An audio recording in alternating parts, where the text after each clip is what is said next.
అలాగే మనం చూస్తూ ఉన్నాము కాకాని గోవర్ధన్ రెడ్డి గారు ఇల్లీగల్ కేసు పెట్టి ఆయన ఒక ఎప్పటి నుంచో కూడా ఆయన ఉన్నారు, పాలిటిక్స్లో ఉన్నారు, ఆయన ఒక ఎక్స్ మినిస్టర్గా పనిచేశారు.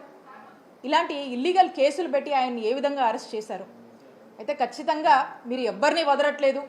ఈ రెడ్ బుక్ రాజ్యమేలుతుందనేటువంటి విషయం మీరు దీన్ని పరాకాష్ఠకు దానికి మించి ఇంకేదన్నా ఉంటే కూడా చెప్పొచ్చు, అలా మీరు చూపిస్తూ ఉన్నారు. కానీ ఇవన్నీ కూడా ప్రజలందరూ కూడా గమనిస్తూ ఉన్నారు.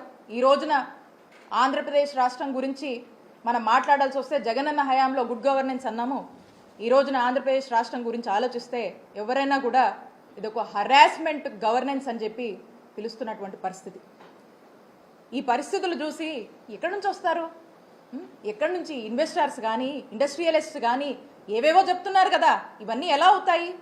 ఈ పాలన మారినప్పుడు ప్రజల సంక్షేమం గురించి మీరు ఆలోచించినప్పుడు ఒక చక్కటి ప్రజాపాలన పారదర్శకంగా ఇవన్నీ డిస్పారిటీసు, ఈ బయాస్డ్ మేనర్స్ ఇవన్నీ మానుకున్నప్పుడే ఈ ఒక చక్కటి పాలన అనేది ఎవరైనా కూడా అందించగలుగుతారు. కాబట్టి మీకు ఆ ఉద్దేశం లేదు, మీకు ఆ ఆలోచన లేదు, కేవలం ఒక బయాస్డ్గా పాలన నడుస్తూ ఉంది. ఖచ్చితంగా ప్రజలు అన్నీ గమనిస్తున్నారు, ఖచ్చితంగా ప్రజలు బుద్ధి చెప్తారు. అలానే ఏదైతే ఇదే కాదు కోకొల్లలుగా ఉన్నాయి, నంబర్ ఆఫ్ ఎగ్జాంపుల్స్ ఉన్నాయి. ఈ ఎగ్జాంపుల్స్ అన్నీ కూడా ఇవన్నీ ప్రజలు ఏమీ మర్చిపోవట్లే, ప్రజలు అన్నీ గుర్తుపెట్టుకుంటున్నారు, కానీ సమయం కోసం వెయిట్ చేస్తూ ఉన్నారు.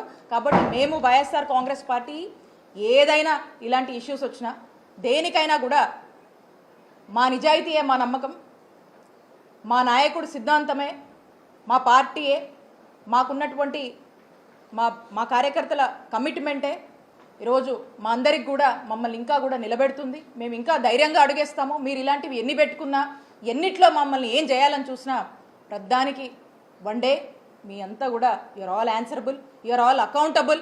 ఖచ్చితంగా కూడా ఒక సమయం వచ్చినప్పుడు దీనికి మీరు సమాధానం చెప్పుకునేటువంటి రోజులు వస్తాయి.